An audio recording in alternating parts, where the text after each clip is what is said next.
Hey guys, അപ്പോൾ നമ്മുടെ crochet with me സീരീസിലത്തെ രണ്ടാമത്തെ പാർട്ടാണിത്. അപ്പം നമ്മൾ ഇന്ന് ഉണ്ടാക്കാൻ പോകുന്നത് ഒരു ഒക്ടോബസ് കീ ചെയിൻ ആണ്. അപ്പോൾ സ്റ്റെപ്പ് ബൈ സ്റ്റെപ്പ് എങ്ങനെ ചെയ്യാൻ നമുക്ക് പഠിക്കാം. അപ്പോൾ അതിന് വേണ്ടി ഞാൻ യൂസ് ചെയ്തിരിക്കുന്നത് ആക്രിലിക് യാണാണ്. പിന്നെ നിങ്ങളുടെ കയ്യിൽ ഈ ആക്രിലിക് യാൺ ഇല്ല എന്ന് പറഞ്ഞിട്ട് നിങ്ങൾ ഈ പ്രൊജക്റ്റ് ചെയ്യാതിരിക്കരുത്. നിങ്ങളുടെ കയ്യിലുള്ള സാധാ യാണ് വെച്ചിട്ട് നമുക്ക് ഈ ഒരു പ്രൊജക്റ്റ് ചെയ്യാം. ഇവിടെ ഞാൻ 3mm ഹുക്കാണ് ഞാൻ ഈ പ്രൊജക്റ്റിന് യൂസ് ചെയ്യുന്നത്.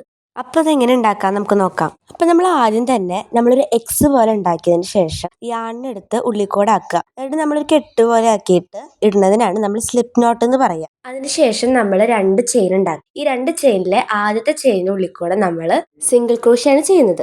സിംഗിൾ ക്രോഷ്യ നമ്മൾ ഇതിൽ കാണുന്ന പോലെ നമ്മൾ എടുത്തതിന് ശേഷം നമ്മുടെ ഹുക്കിന്റെ മുകളിൽ 2 ചെയിൻ ആകുമ്പോൾ 2ന്റെ ഉള്ളിൽ കൂടെ നമ്മൾ യാൺ എടുക്കുകയാണ് ചെയ്യുന്നത്. അതുപോലെ നമ്മൾ 6 സിംഗിൾ ക്രോഷ്യ ആണ് നമ്മൾ ഈ ചെയിനിൽ ചെയ്യേണ്ടത്. അപ്പൊ നിങ്ങൾക്ക് ഞാൻ പറയണത് മനസ്സിലാവുണ്ടോ എന്ന് എനിക്കറിയില്ല, പക്ഷെ നിങ്ങൾ ഇതിൽ കാണുന്ന പോലെ ചെയ്യാട്ടോ. 6 സിംഗിൾ ക്രോഷ്യ ആയതിനു ശേഷം സ്ലിപ്പ് സ്റ്റിച്ച് ആണ് ഇടുന്നത്. ഇങ്ങനെയാണ് നമ്മൾ സ്ലിപ്പ് സ്റ്റിച്ച് ചെയ്യുക. വീഡിയോയിൽ കാണുന്ന പോലെ നമ്മൾ ഒരു യാൺ നമ്മൾ ഈ 2 സ്റ്റിച്ചിന്റെ ഉള്ളിൽ കൂടെ എടുക്കുകയാണ് ചെയ്യുക.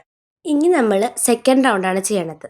സെക്കൻഡ് റൗണ്ട് ചെയ്യുമ്പോൾ ആദ്യം തന്നെ നമ്മൾ ചെയിൻ 1 ചെയ്യുക. അതിനുശേഷം നമ്മൾ എല്ലാ സ്റ്റിച്ചിലും നമ്മൾ 2 വീതം സിംഗിൾ ക്രോഷ്യ ചെയ്യാണ് ചെയ്യുന്നത്. അപ്പം നമ്മൾ 2 സിംഗിൾ ക്രോഷ്യ നമ്മൾ ഒരു സ്റ്റിച്ചിൽ ചെയ്യുമ്പോൾ നമ്മൾക്ക് ടോട്ടല് 12 സ്റ്റിച്ച് ലാസ്റ്റ് ഉണ്ടാവും. കൂടുതൽ മനസ്സിലാവണമെങ്കിൽ, നിങ്ങൾക്ക് ഈ സ്റ്റിച്ചസിനെ പറ്റി മനസ്സിലാവണമെങ്കിൽ നിങ്ങൾ കമൻറ്റ് ചെയ്താൽ മതി. നമുക്ക് ബേസിക് ആയിട്ടുള്ള സ്റ്റിച്ചസിനെ പറ്റി നമുക്കൊരു വേറെ വീഡിയോ ചെയ്യാം. എന്തായാലും ഈ വീഡിയോയിൽ നമുക്കിത് ഫുള്ള് കംപ്ലീറ്റ് ചെയ്യാൻ പറ്റില്ല. അപ്പോൾ ഒരു 2-3 പാർട്ടും കൂടി ഈ വീഡിയോയ്ക്ക് ഉണ്ടാവും. അപ്പോൾ നമ്മൾ ഫസ്റ്റ് റൗണ്ടിൽ ചെയ്ത പോലെ ലാസ്റ്റ് നമ്മളൊരു സ്ലിപ്പ് സ്റ്റിച്ചാണ് ചെയ്യേണ്ടത്.